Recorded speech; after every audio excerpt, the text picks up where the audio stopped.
Hello students, subject topics पर आप लोगों का एक बार फिर से स्वागत है। और आज हम लोग पढ़ने जा रहे हैं 12th क्लास की इकोनॉमिक्स की सेकंड बुक भारतीय अर्थव्यवस्था का विकास का चैप्टर नंबर 8, जिसका नाम है रोजगार। ये हमारी सेकंड क्लास है इस चैप्टर की। फर्स्ट क्लास में हमने इस चैप्टर के पहले 3 क्वेश्चन डिस्कस किए थे और आज सेकंड क्लास में हम लोग इसके 2 क्वेश्चन डिस्कस करेंगे, question number 4 and question number 5। तो क्वेश्चन नंबर 4 क्या है, स्टार्ट करते हैं। क्वेश्चन नंबर 4 है श्रम आपूर्ति, श्रम बल व कार्यबल में अंतर बताओ। 3 पॉइंट है, श्रम आपूर्ति, श्रम बल व कार्यबल में अंतर बताओ। तो आंसर नंबर 4, सबसे पहले श्रम आपूर्ति। श्रम आपूर्ति से अभिप्राय श्रम की उस मात्रा से है जिसे मजदूर एक विशेष मजदूरी दर पर स्वेच्छा पूर्वक प्रदान करता है। यानी कि एक मजदूर के द्वारा स्वेच्छा पूर्वक किया जाने वाला कार्य को श्रम आपूर्ति कहा जाता है। उदाहरण के लिए, आप 10 घंटे प्रतिदिन काम करने की क्षमता रखते हैं, परंतु एक विशेष मजदूरी दर पर आप केवल 6 घंटे काम करने के इच्छुक हैं। श्रम आपूर्ति को काम के मानव घंटों या मनुष्य दिन के रूप में मापा जाता है। यानी कि एक व्यक्ति अपनी स्वेच्छा से कितनी मजदूरी दर पर कितने घंटे काम करने का इच्छुक है, यह श्रम आपूर्ति कहलाएगी। श्रम आपूर्ति का अर्थ होता है कि एक व्यक्ति कितनी मजदूरी दर पर कितने घंटे काम करने के लिए तैयार होता है, भले ही इससे ज्यादा उसकी कार्य करने की क्षमता ही क्यों ना हो। जैसे एक व्यक्ति 10 घंटे कार्य करने की क्षमता रखता है, लेकिन वो एक विशेष मजदूरी दर पर 6 घंटे काम करने के लिए तैयार हो जाता है, तो यहाँ श्रम आपूर्ति 6 घंटे कहलाएगी, भले वो 10 घंटे कार्य करने के लिए तैयार हो तब भी। इसके अलावा श्रम आपूर्ति जो होती है वो व्यक्ति के दिन या काम के घंटों के रूप में मापी जाती है। यानी एक व्यक्ति के द्वारा प्रचलित मजदूरी दर पर कितने घंटे काम किया जाएगा, यह श्रम आपूर्ति कहलाएगी, ना कि एक दिन में पूरे दिन वो कितना काम करेगा। यहाँ पर पूरे दिन से कोई मतलब नहीं है, यहाँ पर मतलब सिर्फ इस चीज से है कि वो मजदूरी दर पर कितने घंटे काम करने के लिए तैयार है। वो 6 घंटे काम करना चाहता है या 8 घंटे काम करना चाहता है या 10 घंटे काम करना चाहता है किसी मजदूरी दर पर, ये कहलाएगा श्रम आपूर्ति। इसके साथ साथ एक व्यक्ति दिन से अभिप्राय 8 घंटे का काम है तथा काम करने वालों की संख्या स्थिर रहते हुए भी श्रम की आपूर्ति कम या अधिक हो सकती है। यानी कि व्यक्ति की संख्या में कोई परिवर्तन न होने पर भी श्रम आपूर्ति जो है वो बदल सकती है, क्योंकि श्रम आपूर्ति का सामान्य अर्थ एक व्यक्ति के द्वारा 8 घंटे काम करने के समय को लगाया जाता है। यानी एक व्यक्ति 8 घंटे अगर कार्य करता है तो यह उसकी एक मानव श्रम आपूर्ति कहलाएगी। और अगर उससे 2 या 3 बार 8-8 घंटे काम लिया जाता है तो यह उसके द्वारा 2 या 3 श्रम आपूर्ति कहलाएंगी, जबकि व्यक्ति एक ही है। यही कारण है कि श्रम आपूर्ति को घंटों के माध्यम से मापा जाता है, ना कि व्यक्ति की संख्या से। व्यक्तियों की संख्या समान रहने पर भी श्रम आपूर्ति ज्यादा या कम हो सकती है।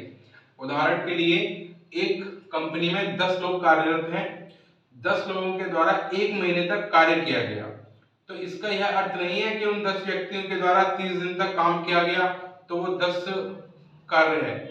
इसका मतलब ये हुआ कि उन 10 व्यक्तियों के द्वारा उन 30 दिनों में कितने मजदूरी दर पर कितने घंटे काम कराया गया, और जो काम के घंटे निर्धारित किए उसके अलावा उनसे ज्यादा कितने घंटे काम कराया गया और या कम कितने घंटे काम कराया गया।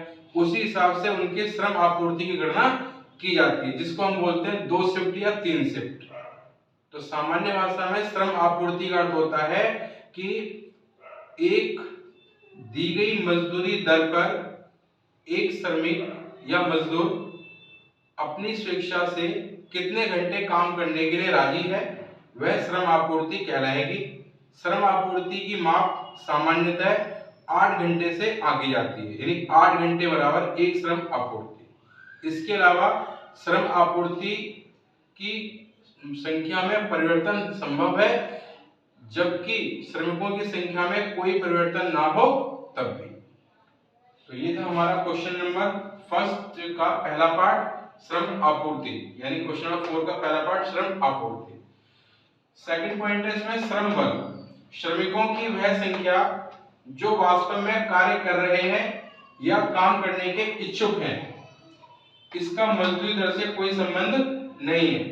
यानी कि श्रम बल का अर्थ होता है कि श्रमिकों की या मजदूरों की वह संख्या जो काम कर रहे हैं या काम करने के इच्छुक हैं, इनकी संख्या को कहा जाएगा श्रम बल। इसका मजदूरी दर से कोई संबंध नहीं है, यानी कि किस मजदूरी पे कितना कार्य कर रहे हैं ऐसा कोई नहीं है। इसका सिर्फ अर्थ यह है कि वे लोग जो वास्तव में कार्य कर रहे हैं या काम करने के इच्छुक हैं, उनकी संख्या के को ही श्रम बल कहा गया है। एंड थर्ड पॉइंट है कार्यबल, उन व्यक्तियों की संख्या जो वास्तव में कार्य कर रहे हैं, ना कि उन व्यक्तियों की संख्या जो काम करने के इच्छुक हैं परंतु काम नहीं कर रहे। यानी कार्यबल का अर्थ होता है उन व्यक्तियों की संख्या जो वास्तव में कार्य कर रहे हैं। इसमें उन व्यक्तियों की संख्या को शामिल नहीं किया जाता जो काम करने के इच्छुक तो हैं परंतु काम नहीं कर रहे। जैसे एक शहर में 100 लोग हैं जो श्रम बल के रूप में हैं, मतलब कार्य कर रहे हैं या कार्य कर सकते हैं, लेकिन इन 100 लोगों में से 30 लोग ऐसे हैं जो कार्य नहीं कर रहे, यानी कार्य करने के इच्छुक तो है लेकिन कार्य नहीं कर रहे। तो एक्चुअल में 70 लोग ही ऐसे हैं जो कार्य कर रहे हैं। तो वे लोग जो कार्य कर रहे हैं वही कहलाएगा आपका वही कहलाएगा आपका कार्य बल।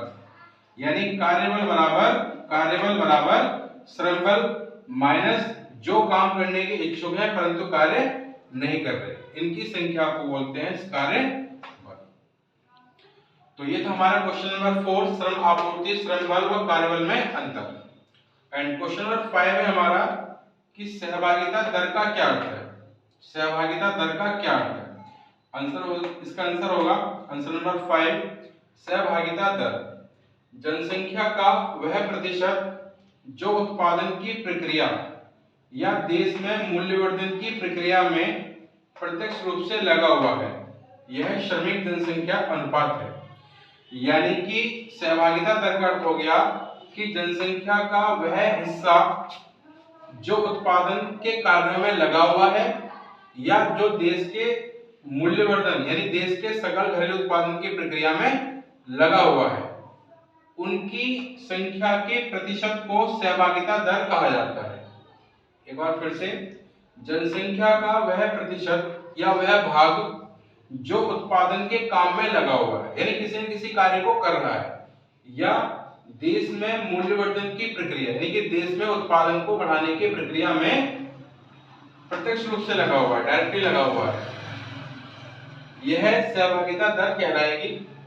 यह श्रमिक जनसंख्या अनुपात है, यानी श्रमिकों की जनसंख्या का अनुपात है, और इसका फॉर्मूला होता है सहभागिता दर बराबर कुल कार्यबल बटे कुल जनसंख्या इंटू 100।